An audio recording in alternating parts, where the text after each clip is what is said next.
평안남도 깊은 산줄기 사이로 11월 초 이른 새벽의 암흑이 여전히 짙게 깔려 있다. 영하의 기온이 감도는 차가운 공기 속 깊은 안개가 마을 입구에 무겁게 내려앉은 무렵 사람들의 숨결이 뿌연 입김으로 흩어진다. 이 희미한 빛 속에 허름한 천 가방 하나, 삽과 곡괭이를 어깨에 걸친 이들이 하나둘씩 산길을 따라 움직이기 시작한다. 그들의 발걸음이 향하는 곳은 바로 금장진 장이다. 이 행렬의 부푼 기대를 안고 가는 이는 단 한 명도 없다. 오직 하루 한 끼, 아니 그조차 보장되지 않는 내일을 위한 절박한 마음만이 그들을 재촉한다. 지금 이곳에는 노인부터 여성, 청년까지 성별과 나이를 막론하고 각기 다른 사연을 안고 산길을 오른다. 그들 모두의 얼굴에는 한 가지 질문이 깊게 새겨져 있다. 오늘 나 하면 먹을 수 있나? 가족은 굶지 않을까? 이 질문은 생존을 향한 가장 근본적이고 처절한 외침이며 그들이 감내해야 하는 고난의 시작을 알리는 신호탄과 같다. 이른 새벽 산길을 오르는 이 행렬은 단순한 노동의 시작이 아니라 생계의 붕괴 속에서 내몰린 이들의 마지막 투쟁인 것이다. 금장으로 가는 길은 험난하고 가파르며 돌과 흙으로 뒤덮여 있다. 안개가 짙게 깔려 시야 확보조차 어렵지만 그들은 멈추지 않는다. 멈추는 순간 가족의 굶주림이 시작된다는 것을 알기 때문이다. 그들의 걸음걸이에는 하루라도 더 버텨야 한다는 생존의 무게가 고스란히 담겨 있다. 발이 미끄러지고 숨이 가빠지는 고통 속에서도 그들은 묵묵히 산의 중턱을 향해 나아간다. 허리에 찬끈으로 삽과 곡괭이를 단단히 묶고 혹시라도 놓칠까 두 손으로 가방을 움켜쥔다. 가방 안에는 귀한 옥수수 가루나 소금이 들어있을지 모른다. 그것이 오늘 하루를 버티게 해줄 유일한 에너지원이자 운 좋게 금을 캐면 교환할 수 있는 최소한의 생필품일 것이다. 이들은 이미 가족 경제의 최후 방어선이다. 국가가 주도하는 공식적인 경제 시스템이 멈추면서 주민들은 비공식적인 생계 활동에 전적으로 의존하게 되었다. 그 비공식 생계 활동 중에서도 가장 위험하고 불확실하지만 때로는 가장 큰 현금 보상을 안겨줄 수 있는 것이 바로 금채굴이다. 이들은 알고 있다. 이 길이 바로 위험과 절망으로 가는 길임을. 하지만 굶주림의 공포는 그 어떤 위험보다도 크다. 금장이 곧 삶과 죽음의 경계선이며 이 행렬은 그 경계를 넘어서는 처절한 시도인 것이다. 산을 오르는 이들의 행렬은 마치 어둠 속의 그림자 같다. 희망이라고는 찾아볼 수 없는 이 암울한 풍경은 북한 산골 마을의 비극적인 현실을 적나라하게 보여주는 살아있는 증거다. 이들은 잠시도 쉬지 않고 산을 오른다. 시간은 곧 생명이며 어둠이 걷히기 전에 갱도에 도착해야 좋은 자리를 차지할 수 있기 때문이다. 해가 뜨면 더욱 많은 사람들이 몰려들 것이고 경쟁은 더욱 치열해질 것이다. 이들에게는 선착순으로 주어지는 생존의 기회를 놓칠 여유가 없다. 최근 들어 평안남도 산골 마을의 일상은 급격히 변했다. 과거 이 지역 주민들은 동네 장마당이나 인근 시 외곽의 시장에 나가 의류, 농산물 혹은 간단한 생필품 등을 팔아 생계를 꾸려갔다. 장마당은 북한 주민들에게 있어 생명의 끈과 같았다. 국가의 배급 시스템이 제 기능을 하지 못하면서 장마당은 사실상 주요 식량 및 현금 조달처의 역할을 해왔다. 그러나 최근 몇 년 사이 이러한 장사 흐름이 급격히 막히면서 그 생계 방식은 근본부터 무너졌다. 국제사회의 제재 강화와 코로나19 팬데믹으로 인한 국경 봉쇄는 이 비공식 시장 경제에 치명적인 타격을 입혔다. 국경을 통한 물자 유입이 막히고 내수 경제 자체가 침체되면서 물건을 사줄 소비자가 사라졌다. 동시에 물가는 천정부지로 치솟아 장사 수익으로는 자족 하나 건사하기 버거워진 것이다. 특히 곡물가의 급등은 주민들의 생존을 직접적으로 위협했다. 배급에 의존할 수 없는 상황에서 식량을 현금으로 구매해야 하는데 그 현금을 벌 수 있는 합법적이고 안정적인 일자리는 거의 사라졌다. 국가 산업체들이 멈추면서 정해진 배급이나 일감도 줄어들었다. 이러한 생계의 붕괴는 주민들에게 공포 그 자체였다. 전직 장마당 판매상 김철수가 명사 17씨는 절박하게 말했다. 옷 팔러 나가봐야 아무도 안 사요. 먹을 게 우선이니까요. 금광에 나가면 일하면 밥이라도 주고 금이라도 나오면 현금이 된다니까 사람들이 몰려요. 그의 말처럼 채굴장은 더 이상 돈벌이의 장소가 아니라 굶지 않기 위한 장소가 된 것이다. 금광은 현금이 유통되는 극소수의 통로 중 하나다. 금이라는 광물은 국제적으로도 가치가 인정되며 비공식 경로를 통해 중국 등지로 유출될 가능성이 높다. 이 때문에 금 채굴 현장에서는 식량 또는 현금이 오갈 수 있는 여지가 남아 있는 것이다. 이는 주민들에게는 위험하더라도 포기할 수 없는 유혹이 되었다. 장마당에서 의류나 생필품을 팔아봐야 하루 종일 손님 하나 없을 수 있지만 금광에서는 일한 대가로 최소한의 식량이라도 받을 수 있다는 불확실한 희망이 존재한다. 금광에 대한 이러한 이존 심화는 외부의 충격과 내부의 취약성이 결합된 결과다.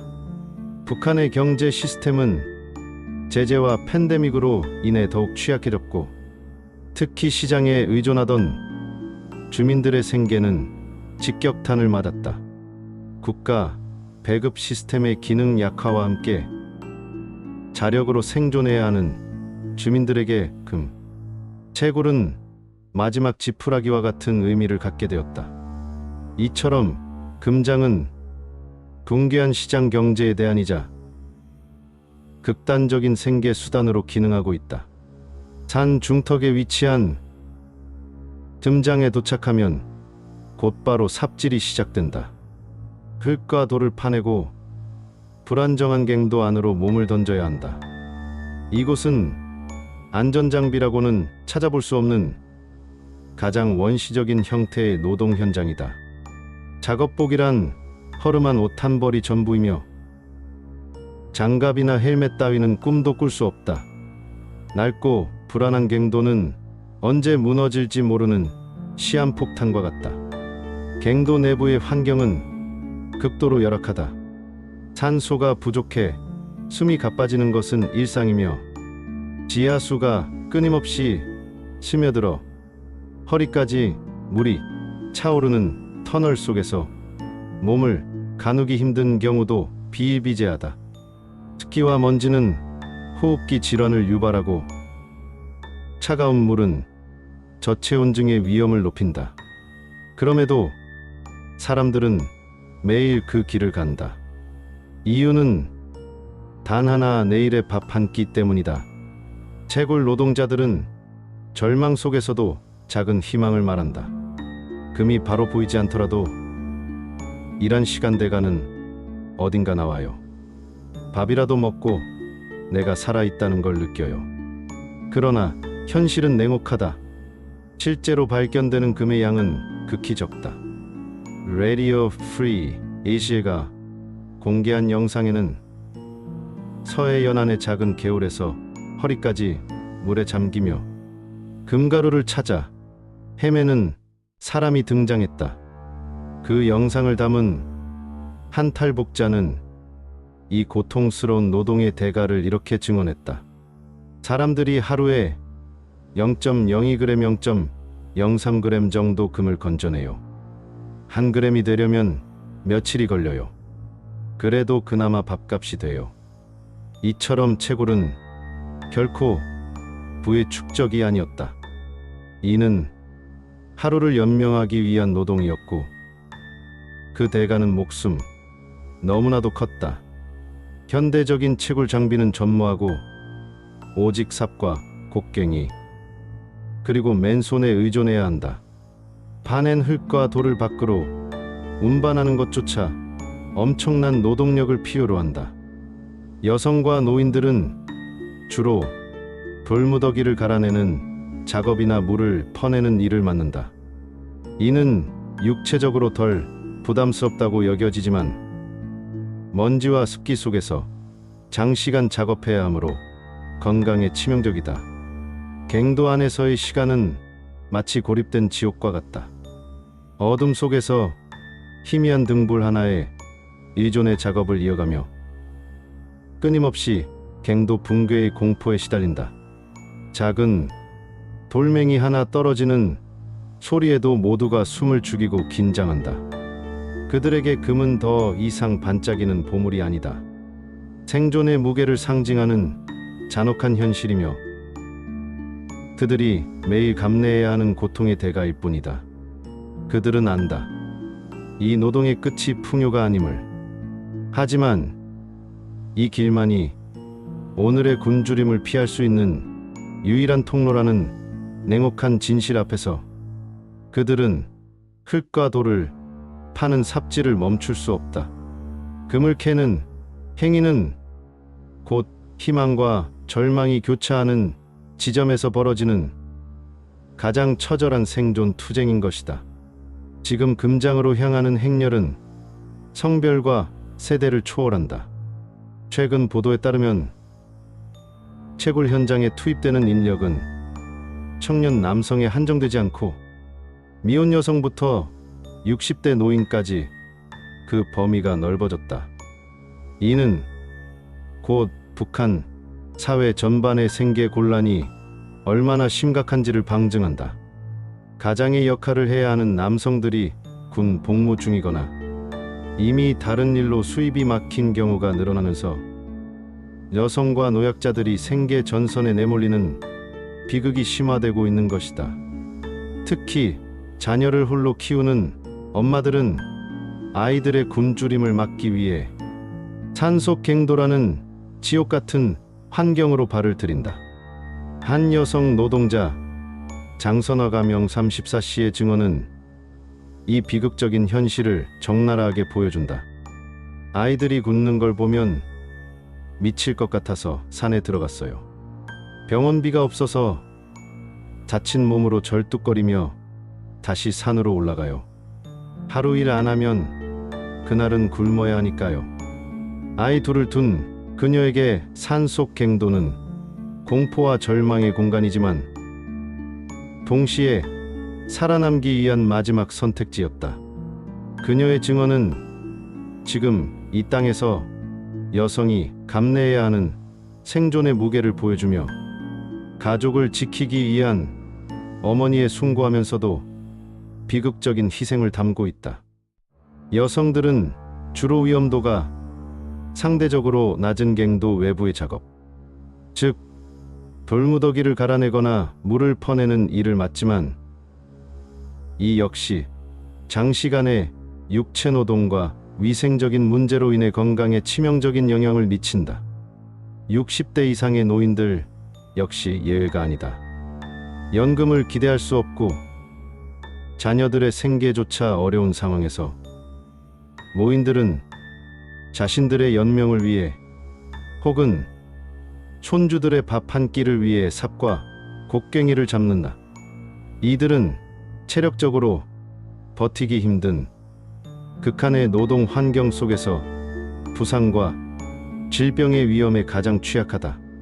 경험 없는 여성이나 체력이 약한 노인들은 댕도 붕괴나 산소 부족 등의 위험에 더욱 취약하다. 금 채굴은 이제 특정 계층의 노동이 아닌 붕괴한 경제 시스템이 만들어낸 사회 전체의 비극이 되었다. 아이들의 미래 또한 심각하게 침식당하고 있다. 젊은 여성이 갱도에 들어갔다가 사고로 사망하면 그 뒤에는 굶주림과 방치가 남겨진 아이들을 기다리고 있다. 최근 보도에 따르면 한 젊은 여성이 갱도 붕괴로 목숨을 잃었고 남겨진 세 살배기 아이는 마을 친척 집에서 보호를 받고 있다. 사람들은 아이의 울음소리가 며칠 동안 멈추지 않았다고 전했다. 이들은 산속 금장으로 향하는 날갯짓이 남긴 가장 깊은 상처이며 이 사회의 비극을 상징한다. 여성과 아이, 모인들의 금 채굴 투입은 생계의 절박함이 사회적 약자들에게 얼마나 가혹한 희생을 요구하고 있는지를 여실히 보여준다. 금장에서는 위험이 단지 존재하는 것이 아니라 일상이 되어버렸다. 갱도 붕괴, 토사 유출, 산소 부족, 수몰 등이 빈번하게 발생하는 것은 노동자들에게는 피할 수 없는 현실이다. 안전 장비의 부재와 낡고 불안한 갱도 구조는 언제든 대형 사고로 이어질 수 있는 위험을 내포하고 있다. 10월 20일 평안남도 최창군 인근의 금광에서 새벽 작업 중 갱도 붕괴로 3명이 숨졌다고 한다. 그 중에는 3살배기 아이를 둔 젊은 여성도 포함되어 있었다. 이는 금 채굴 현장에서의 사망 사고가 더 이상 놀라운 일이 아닌 반복되는 비극임을 보여준다. 사고의 원인은 대부분 관리 부실과 장비 노후화에 있다. 한 소식통은 이렇게 증언했다. 갱도에 들어가기 전 안전교육은 조심하세요. 한마디가 전부예요. 이는 노동자의 안전보다 금 채굴의 속도와 생산량을 우선시하는 현장의 비인간적인 실태를 고발한다. 장비는 낡았고 지원은 미미하며 노동자들은 스스로의 판단과 운에 생명을 맡겨야 한다. 이 구조는 감시 위주의 통제와 정보의 부재 속에서 사람이 죽어도 자료로 남지 않는 비극적인 풍경을 반복시킨다. 이러한 사고들은 단지 채굴 작업 중 발생한 사고가 아니다. 이는 생존을 위한 선택이 다시 생존을 위협하는 결과로 돌아오는 비극의 악순환이다. 굶주림을 피하기 위해 뛰어든 곳에서 정작 목숨을 잃는 것이다. 더욱 가슴 아픈 것은 이 모든 구조 속에서 가장 외로운 것은 이름 없는 죽음이라는 사실이다. 주민들이 산으로 올라가고 어떤 이는 영영 돌아오지 못한다. 유가족에게조차 체계적인 지원은 전무하다. 국가 차원에서 사고를 은폐하거나 축소하려는 경영 때문에 언론에선 단 한 줄도 공식 발표하지 않는 경우가 다반사다. 사망자는 대부분 자연사 처리되거나 개인의 부주의로 치부된다. 딸이 매몰됐다는 소식을 들었지만 현장 접근이 금지됐어요. 시신을 못 본 채 그냥 묻혔다는 말만 들었습니다. 한 주민의 증언은 이 사회의 무관심과 잔혹함을 보여준다. 갱도 붕괴나 수몰 등으로 사망자가 발생해도 그들의 이름은 공식 기록에 남지 않는다. 이는 곧 통계밖의 죽음이며 목격되지 않는 고통으로 남아 국제사회의 관심에서 멀어지게 만든다. 노동자들은 매일 아침 생명을 담보로 갱도에 들어서며 그들의 가족은 그들이 무사히 돌아오기를 간절히 기도하는 삶을 살고 있다. 이 금 채굴의 구조는 단지 굶주림을 피하기 위한 채굴로 끝나지 않고 국가, 체제와 간부 계층의 이익 구조와 복잡하게 맞물려 있다는 점에서 더욱 비극적이다. 북한은 풍부한 광물 자원을 보유한 나라로 알려져 있으며 금 또한 주요 외화벌이 수단이다. 그러나 정작 이 광물 자원의 이익이 주민들에게 돌아가지는 않는다는 점이 구조적인 역설이다. 국가 입장에서는 금과 같은 광물이 외화벌이와 체제 유지에 중요하지만 막상 이 광물 자원이 국가가 공식적으로 관리하는 것이 되면서 주민들이 체감하는 혜택은 거의 없다. 일부 군 간부나 보안기관 관계자들이 주민들이 캐온 금을 헐값으로 사들이거나 아예 공식 보고되지 않은 채 금을 유출하는 방식으로 사익을 챙기고 있다. 한탈북민은 이 착취의 구조를 이렇게 요약했다. 간부들이 주민을 동원해서 금을 캐게 하고 얻은 금을 국고에 보고하지 않아요. 그걸 중국 장사꾼한테 넘기고 뒷돈을 챙기죠.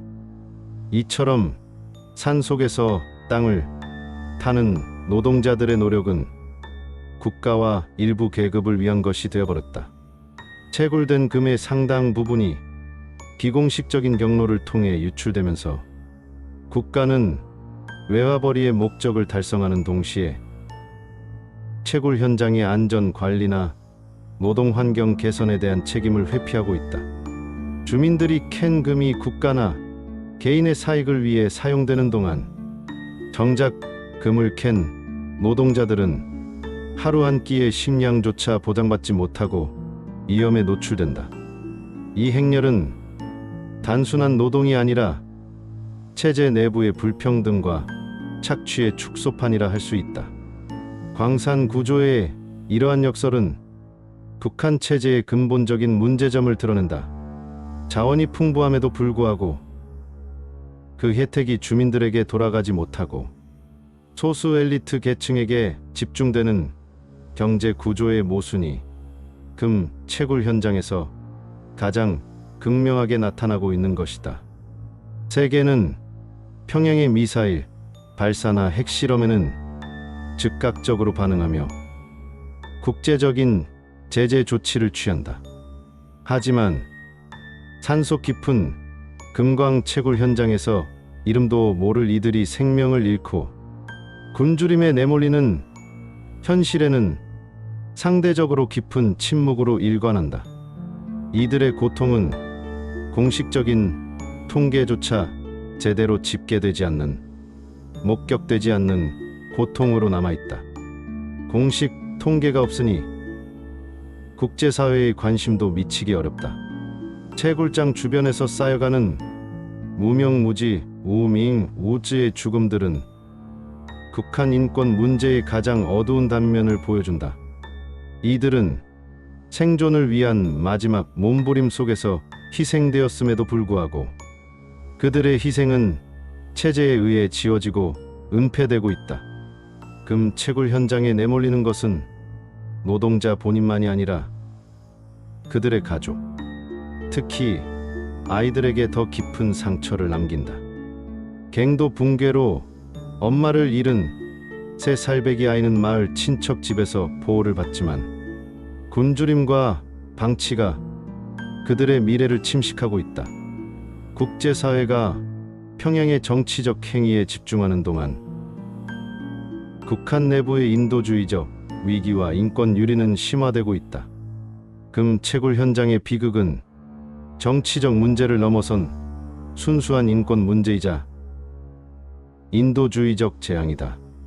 이처럼 목격되지 않는 고통으로 남아있는 금장, 노동자들의 삶은 세계의 무관심 속에서 더욱 깊은 절망으로 빠져들고 있다. 한 주민은 절망과 애원을 담아 이렇게 말했다. 우리는 금보다 싸요. 하지만 누군가 우리를 기억해줬으면 좋겠어요. 그들에게 금보다 값진 것은 살아남는 것 그 자체이며 잊혀지지 않을 권리에 대한 간절한 염원이다. 이들의 삶과 죽음은 국제사회가 반드시 주목해야 할 인권의 사각지대이다. 산을 파는 사람들의 이야기는 종종 부자가 되기 위해 금을 캐러 간다는 식으로 단순화되지만 그 진실은 훨씬 무겁고 처절하다. 그들에게 금은 내일 먹을 밥이자 아이 살리는 한 끼이며 병원 갈 돈이다. 동일한 삽과 곡괭이가 들려 있지만 그 용도는 건설이 아니라 연명이다. 그리고 그 연명의 길 위에는 언제 무너질지 모르는 벽과 수많은 포기와 절망이 깔려 있다. 금 채굴을 하는 행위는 곧 희망과 절망이 교차하는 지점에서 벌어지는 가장 처절한 생존 투쟁인 것이다. 어느 여성 채굴 노동자가 기자에게 던진 말은 이 모든 현실을 압축한다. 오늘은 금을 못 캤어요. 내일은 조금 나올지도 몰라요. 그럼 애한테 국수라도 먹일 수 있죠. 그녀의 말은 처절했지만 동시에 살아있음을 향한 강렬한 의지를 품고 있었다. 살아남기 위한 몸부림, 먹고 살기 위한 삽질. 그것이 지금 이 땅에서 벌어지는 잔혹한 현실이다. 금 채굴로 인해 마을은 얇아지고 노동 가능한 사람들은 위험한 산으로 떠나며 산은 파헤쳐져 헐벗는다.